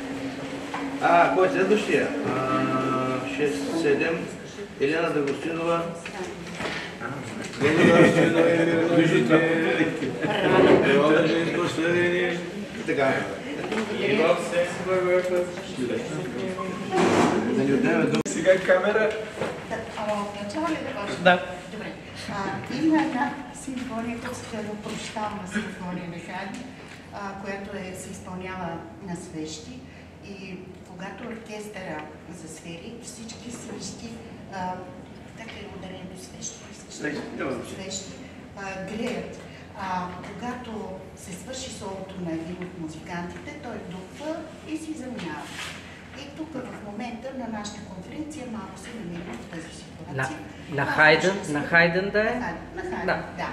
Прощалната симфония. Но все пак има още. Има оркестър, има който е свърша. Това, което исках да кажа, че повечето от примерите и моите наблюдения, това, което сега ще кажа, е свързано с мои лични наблюдения, защото аз доста пътувам и никога не пропускам да обърна внимание по какъв начин музиката присъства в музейния живот, не само в един конкретен музей, и да посветя съответно, ако има наистина музей, в който музиката е царица, център на вниманието. Моите впечатления са, че музиката винаги е в много случаи, когато музея не е специализиран за музика, музиката се явява своеобразна, не искам да кажа грозната дума в случая патерица, но помощно средство, така че експозицията да заблести повече. В много случаи, когато сме откривали в нашия музей различни изложби, които са свързани или с история, или пък с изобразително изкуство, и много често художниците казват: дай тук малко някаква музичка, тук нещо джаз, и така ви свири пианиста въгъл. Хем да го има, хем да го няма. При което аз винаги отказвам, защото нашия музей Борис Христов прави своите програми, изхождайки от теорията на Борис Христов, че, впрочем, всичко, което прави, то произлиза от неговите убеждения. На Борис Христов убеждението, че всички изкуства са равни помежду си и те са толкова по-силни, колкото са по-заедни. Както той казваше, защото аз го познах, ято от изкуство на старобългарския си език. Така че моите впечатления от повечето музеи, не искам да изпадам в някакъв нихилизъм, но повечето музеи в България, че музиката не е това, което би трябвало да бъде. Да, тя наистина може да бъде фон, обаче би трябвало да бъде поставена по много подходящ начин. В едни музеи има абсолютна тишина, което никак не е лошо. В други случаи тя е като някаква концертна програма, за да се отбележи друго събитие. И това, което ми прави впечатление, че в много случаи музиката е едно клише. Не случайно тук съм сложила тази илюстрация Междузвездни войни, защото в немалко музеи, където се разказва за героично минало, се използва музика, която вероятно колегите са поставили с дълбокото убеждение, че навлизат в дълбините на музикалното изкуство, а всъщност това е най-повърхностното решение, което може да бъде избрано. Тази музика, която ни залива от всякъде, филмовата музика, или по абсолютно погрешен начин се смята, че това е симфонична музика. Но затова да му бере и грижата директора на Националната ни филхармония, който е влюбен в Междузвездни войни и много хора смятат, че това е то симфоничната музика, а то не е. Да наречеш една музика тапет или фон съвсем не е обидно и това го доказва цялото творчество на един много интересен автор, който е творил в миналия век. Той се нарича Ерик Сати, френски композитор, който е бил съвременник на Дебюси. Ерик Сати е този, който изобретява, така в кавички, изобретява така наречената музика мебел. Тази музика, която ще присъства, тя няма да те дразни, не предизвиква особено внимание, няма някакви страсти. Ако има драма, той е като буря в чаша вода, но в крайна сметка ти създава една комфортна среда, точно като мебелите, както казва Ерик Сати. Може би Ерик, защото е французин. Ерик. За еврейски произход. Да. За това на последна сиричка. И така, опитах се да разгледам по какъв начин ще бъде музиката полезна за немузикалните музеи, когато тя бъде изведена на преден план.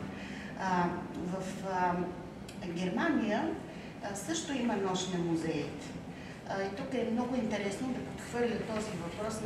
Не съм правила много справки, но напоследък все се натрапва това, че Франция е инициатора на нощ на музеите, на дългата нощ на музеите. А се оказва, че първи също е инициатор. И то с не по-малко амбиция, може би с много повече, и с не по-малка изобретателност. И така на една от дългите нощи на музеите в Берлин се обяви, че темата на всички музеи е звуците на Берлин, което е невероятно интересно и дава страхотна възможност за решения и за фантазия и за изобретателност. И ето някои от тези решения в различните музейни центрове. Модернизъм в различни сфери, преведен на езика на музиката, концерт на Берлинската филхармония и работилница на музикални инструменти, латерната и историята на Берлин, свинг бар в музея на изгнанието.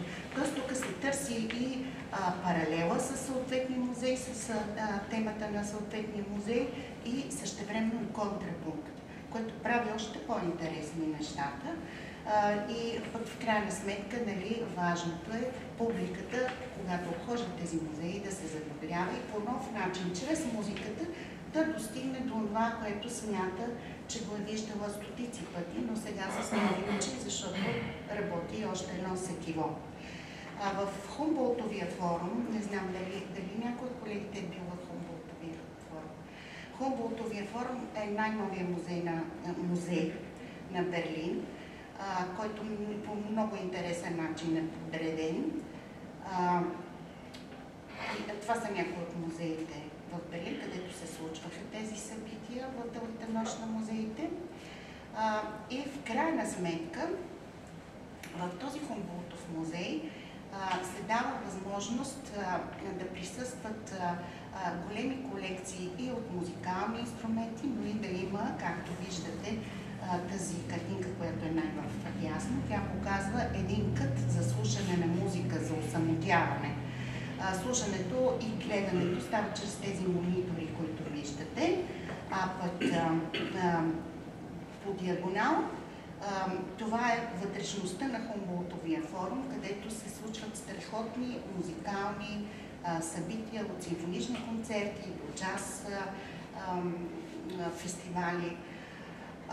Снимката, която е в долния край с многото пиана и рояли, това е част от традиционния музей, традиционно излят, в такъв смисъл казвам традиционен, на Берлин, който той се казва Музей на музикалните инструменти.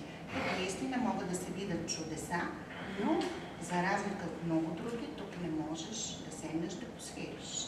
Нищо повече не може, освен да гледаш, което за мен е едно безсмислие и недоразумение за музикален музей. И стигаме до чудото, Домът на музиката, Дигиталният музей на Виена. Това е силно казано музей. Това е, бих казала, един огромен атракцион, който има преди всичко образователни функции. Как се случват тези образователни, как се случва образованието? Чрез забавление, непременно чрез забавление. Можеш да гледаш, да докосваш, да се преживяваш и да създаваш. Дори да създаваш музика. В този, да кажем, музей на звука, една от най-големите атракции е дигиталният оркестър. Аз пробвах дигиталния оркестър, бях диригент на симфоничен оркестър. Грабваш дигиталната палка, избираш си на този екран, който е пред момичето, си избираш партитура конкретна и започваш да дирижираш. Аз избрах тази партитура, с която съм се дипломирала по оркестрово дирижиране в Музикалната академия. 40-та симфония на Моцарт. И свирих си, да, на изпита имах петица. И свирих си хубаво. След това музикантите станаха в филхармонията и се поклониха. И ме аплодираха. Поисках да дирижирам втори път и се наредих на опашката. Тя е безкрайна опашка да се дирижира. И започнах да дирижирам крайно неграмотно и некадърно. Музикантите от екрана, това е Виенската филхармония, станаха, обърнаха ми гръб и се отиваха. Как трябва да ти е забавно да бъдеш в такъв музей? Експеримент е много. Да, много интересно. Това представям си пък за подрастващите, за децата, колко е интересно. Този музей на звука има огромни субсидии, вие можете да видите. Концертна зала с 1500 места, инвестициите, виждате колко са впечатляващи, 60 милиона евро. Социалните мрежи са много силно обхванати. Посещението е 3 милиона души годишно.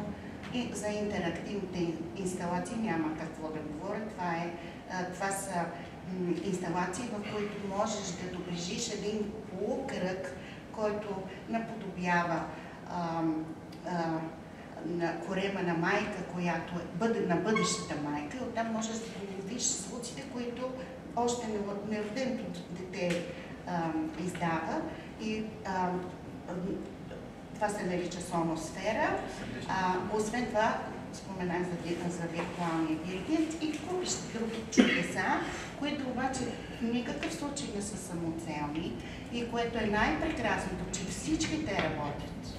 Няма нещо, което да има табела временно е извън строя. Подобен музей, но далеч не чак толкова богат. Това е музея в Барселона, също с много музикални инструменти, с прекрасни зали. Също така можеш да докоснеш или пък когато се приближиш до витрината с съответния музикален инструмент, можеш да чуеш неговия звук. Можеш и да сътворяваш музика, разбира се. И сега това, което бих искала да ви представя е Руско музикално музейно обединение Москва. То е с много дълга история, това обединение. Към него принадлежат няколко музейни квартири, както казват руснаците. Тези музейни квартири са посветени на отделни композитори. Там можеш да отидеш, да слушаш музика, там се правят концерти от съответните автори. Но това, което също има огромна колекция от музикални инструменти, това, което най-дълбоко ме впечатли, беше, че там съществува департамент за изчезнали, департамент, който се казва издирваме или търсим. можеш да подадеш заявление, че издирваш конкретна партитура. Тя може да бъде от всякъде от света. И този департамент започва да се занимава с това, да издирва партитурата. Има ли е, изчезнала ли, унищожена ли, което според мен е една наистина много глубока научна работа. Това, което виждате като сграда тук, това имението Шаляпин от външната страна, както изглежда. Това е всъщност Фьодор Шаляпин, когато става на 34-5 години, той вече е на върха на своята слава и дава обява, че търси първия си дом. И в обявата има конкретни параметри. Моля да бъде в центъра, да има близко река, отоплението да бъде шведско, да има място за приношна. Представете си на 34 години един оперен артист, колко много възможности има, за да търси такъв дом и съответно да го получи. Успява да закупи подобен дом и сега този дом представлява също един огромен център за музикално изкуство с съответните зали, с концерти и с една прекрасна експозиция. С гордост искам да кажа, че през 2014 година, когато беше приключен поредния ремонт на имението Шаляпин, от Руското обединение за музика се обърнаха към нашия музей с покана ние да участваме в преоткриването. И тогава направихме една голяма експозиция, фотографска изложба с Борис Христов и с млади оперни артисти. И само на откриването бях горда да видя, че посетителите бяха 900. Така ми казаха статистиката. Вижте колко сме щастливи след концерта.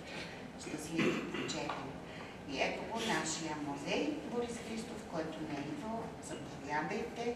Много ще се радвам да бъдете на нашите събития. Нашия музей не е голям, с неголям фонд, но всъщност нашата дейност е доста голяма. Защото моето убеждение е, че когато човек отиде в един музей, той ще се върне сигурно след няколко години, особено в такъв малък музей. Затова ние акцентираме на всички тези събития, които са инспирирани от личността на Борис Христов. Това са дарителство, педагогика, артистизъм, енциклопедичност в познанията и създаваме свои събития, които са някъде около 90 годишно.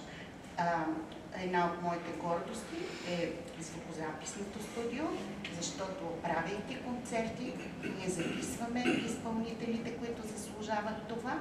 И вече след 20 години, всъщност студиото преди 15 години, ние можем да видим как един артист е започнал, особено ценно, ако той вече се е зависил някъде нагоре по върховете на националната сцена или на международната сцена. Ето това са част от нашите събития. И в крайна сметка бих искала да обърна внимание на тези въпроси. Музикалният музей какво е? Художествен музей ли, природонаучен ли, исторически или технически? Етнографски? Етнографски.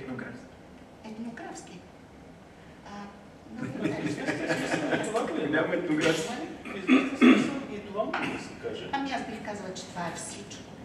Така че възползвайте се от това, че имаме музикални музеи и с удоволствие бихме били партньори в създаването на музикалната мебел на вашите музеи. Благодаря.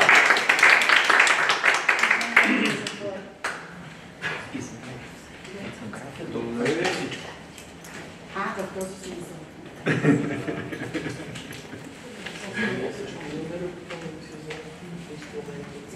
Продължаваме нататък с колегата Дамян Христов от как е точно новото наименование? Регионален етнографски музей на открито. Да, първо бяхме етнографски, сега вече не се повиши така. Не мога, някакъв като сега Това е регионален, това е централна Стара планина. Да.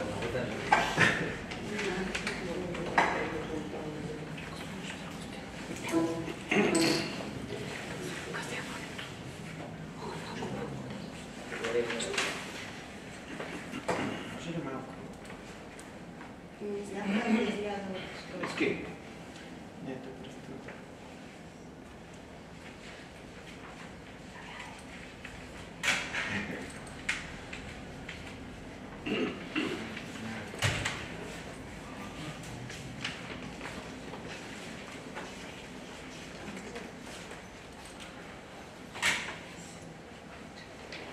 Всъщност наистина разказът на всеки един от тези хора, които представяха сега колегите своите доклади, винаги е свързан много емоционално и така с техни лични преживявания, колкото и да е наукообразна или така високо ниво темата, винаги има нещо лично. За мен всъщност и този доклад също е свързан, както и при Мирослав Тошев, примерно, с нещо лично. Съвсем случайно открих, че един мой познат се похвали, че в сградата, например, на териториалното поделение данъчното, което е в Габрово, Националната агенция по приходите е построена от неговия дядо. Аз се замислих, той имаше неприятности с данъчните. И тръгнаха приказките. В един момент се оказа много интересна неговата семейна информация, която имаше. Той дълго време не е поглеждал архива. Оказва се, че той е наследник на директор на Априлската гимназия Пенчо Димитров. Той обаче имал една много скрупулезна, много така педантична жена, която е водила подробно домашният архив, включително за разходи, които имат, включително за всички семейни взаимоотношения. И всъщност един от дядовците му е инженер Нено Цанков, който също имал една много така педантична жена, която е обработила много добре архивата. Всичките тези архиви на Пенчо Димитров, по-скоро неговата съпруга, и на инженер Цанков, на неговата съпруга Дешка, всъщност се оказаха в едни големи кашони в куфари, които моят познат не беше поглеждал дълго време, бяха на един таван. И като попаднахме там, тръгна едно голямо ровене, което всъщност вече се оказва, че няма край, тъй като могат да бъдат намерени много неща, които може би ще бъдат интересни. Ето тук, понеже е Дряново, прехода е, че, например, в Царева ливада има здание бивше на Популярна банка. Както и в Плачковци, както и тази Популярна банка в Габрово, където днес е териториалното поделение на Националната агенция по приходите. Всъщност те са построени по проект и под ръководството на инженер Нено Цанков, който голяма част от своята дейност от 1920 година до смъртта си през 1972 година развива в Габрово. И аз ще ви запозная с някои такива неща, но ако има някой от Видин, например, така нареченото тахиметрично измерване на всяко едно населено място. Това е котата, от която започва изграждането на всички съоръжения, включително и на канализация, водопровод и така нататък, е задължително, за да може да бъде извършено.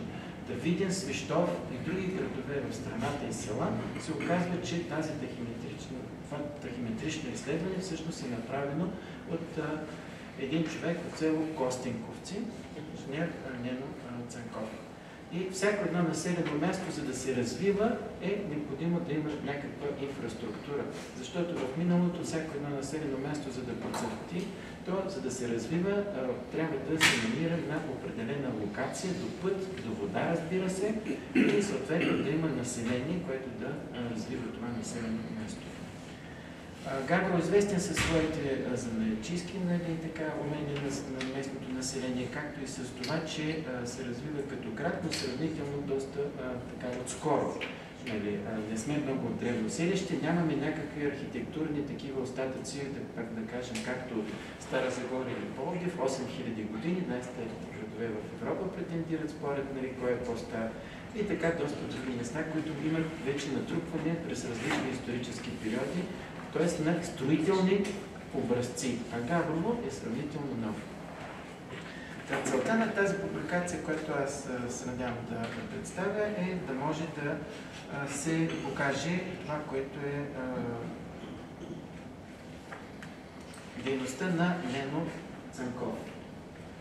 И това е човек, който се занимава с различни дейности, предвид на това, че по времето, когато той работи, е дефицит от строители, геодезисти, архитекти и често пъти проектанта извършва дейности, които са от проектирането на сградата, т.е. като архитект. След това той може да извърши геодезическите замервания, да проектира самата сграда, носещата конструкция и така нататък. И съответно да наема работници или да изпълнява вече самото строителство. Много интересно е, че има документи, това още предстои да бъдат разгледани, договори, които буквално е описан всеки един инструмент за една година, за 6 месеца, за месец, колко може да бъде наема, е това, което Мирослав Тошев каза и други колеги, че е важно етирането.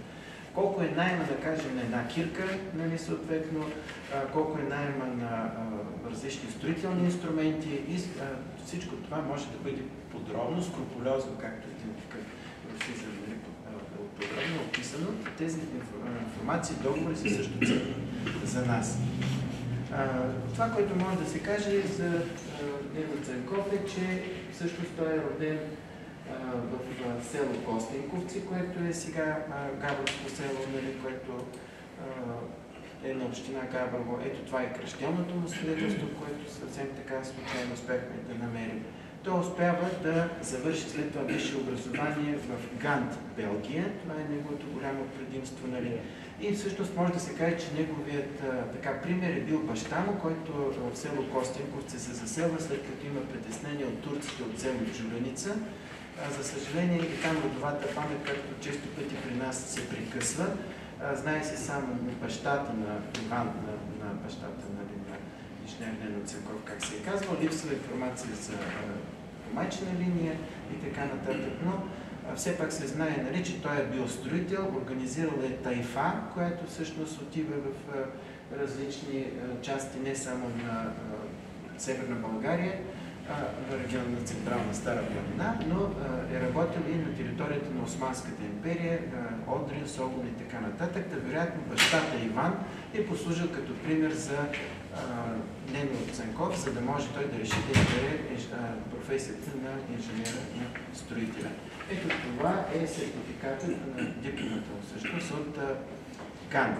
След като завършва всъщност образованието си, той отива, така се получава, че започва Първата Балканска война през 1912 година и той е призован, както повечето хора и още повече с образование в армията. Ето тук може да видим вече след като преминава на начално военна подготовка, защото той докато следва няма такава военна подготовка, не е бил в казармата, получава в Казълнък и става естествено в така наречените пионерни или саперни дружини, които са. Получава обучението в Казълнък, след това е изпратен в Никопол в понтонна рота и през 1913 година вече е на фронта в Гюешево срещу Сърбия си бие.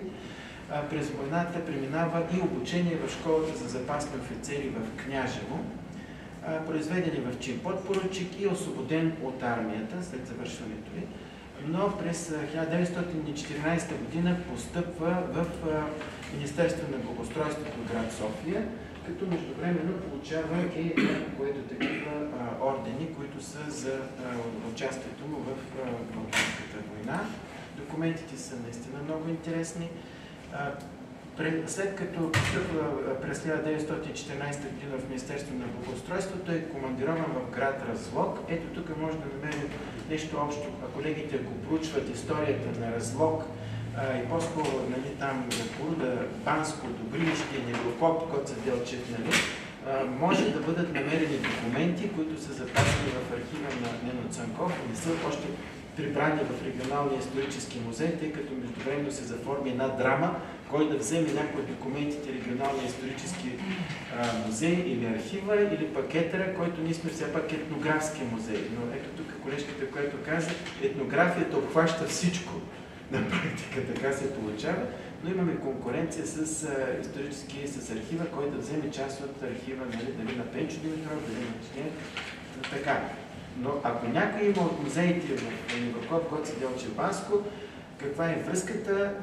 Нено Цанков е командирован в Разлог, работи по трасиране, първото трасиране на практика, което е извършено на пътя Юндова, Разлоке, Горуда, Банско, Добринище, Неврокоп и ръководи изграждането на този път. Тоест запазени са всички тахиметрични и геодезически данни в различни документи. През 1915 година е назначен на служба при окръжния инженер по строителство в град Бургас и след началото на Първата световна война е мобилизиран и назначен за командир на 7-ма пионерна дружина към 7-ма Рилска дивизия, воюва на Южния фронт, Серското поле, произведен в чин поручик и удостоен с 2 ордена за военна заслуга, 5-та и 4-та степен.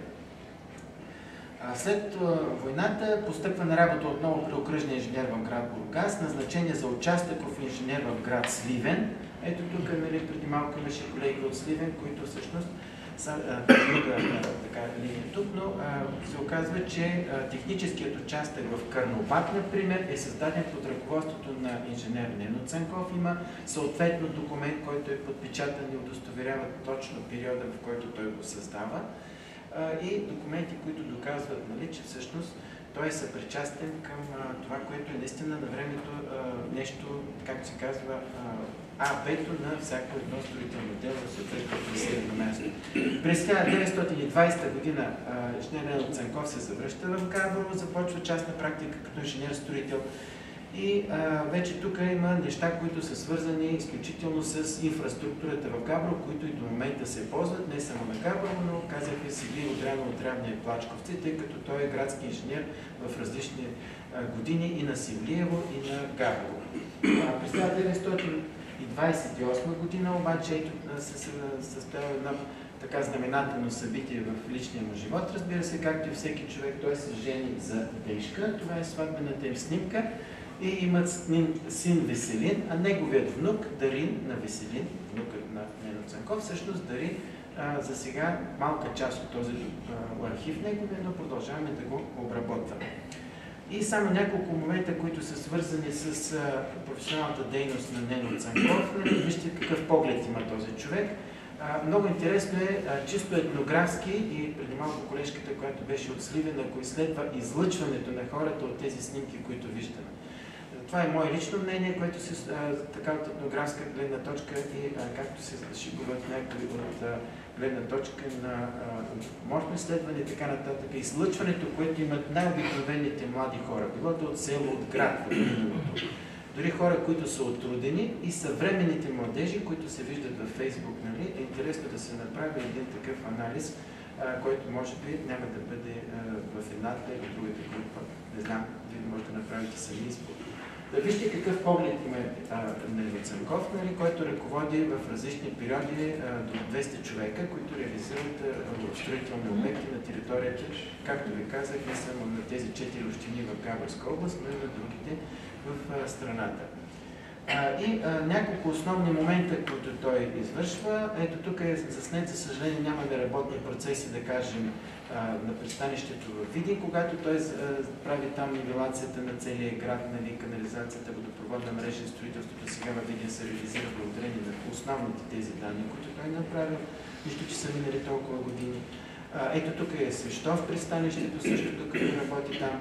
Много интересно е, че той консултира и строителството на строежа на връх Свети Никола, не на връх Шипка. Нали, още веднъж исторически уточняваме, че това е паметника на връх Свети Никола.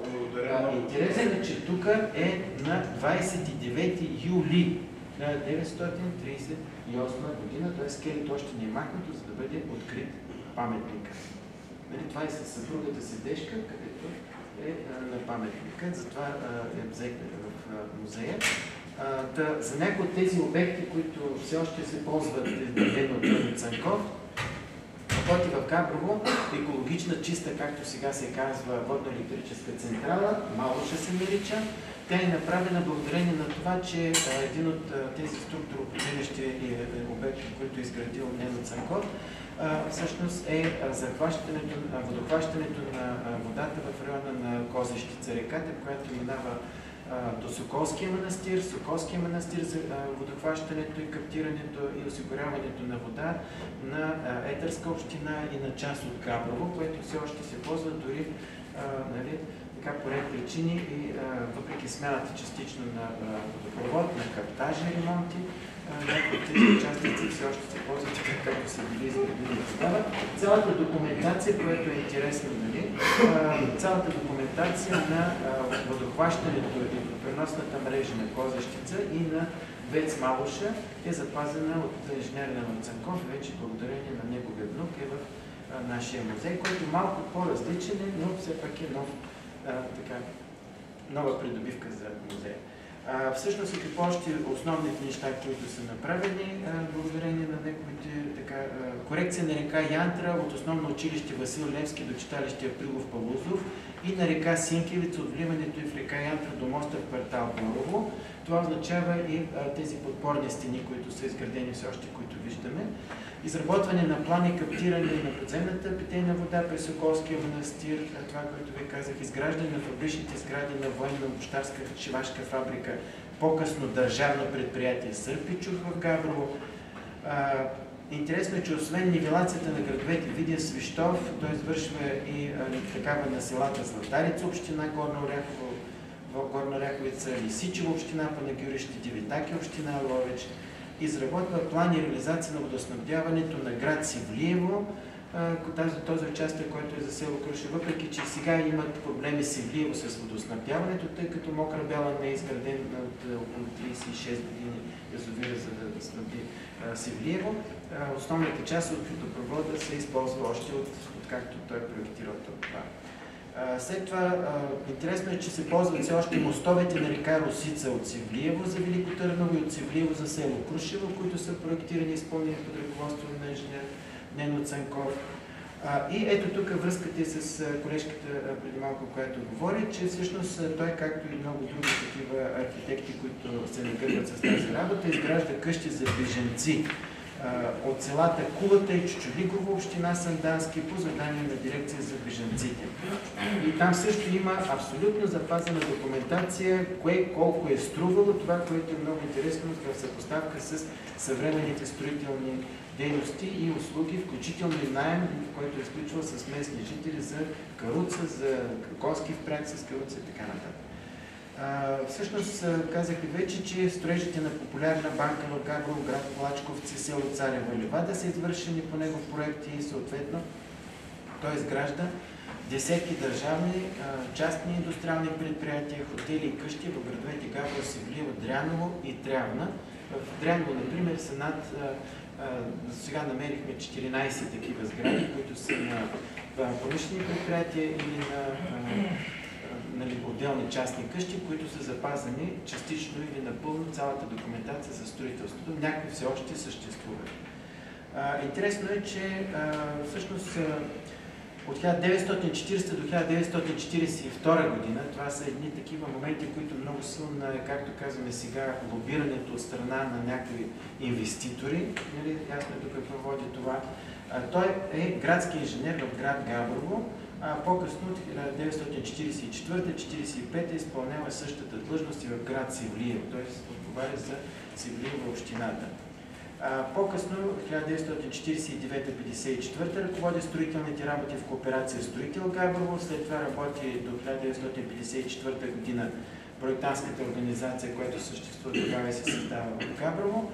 И от 1955 година ръководи извършването на строителните дейности в цялостния обем на държавно предприятие Димитър Благой, това е за кожи. Междувременно той успява през този период да изгради и редица промишлени предприятия на фамилия Рашееви, да кажем, на Пенчо Семов, известни габровски предприемачи. След това отново през 1956 година Нено Цанков е възстановен като градски инженер в Габрово и напуска по здравословни причини 1958 година. Всъщност той почива на 5 февруари 1972 година.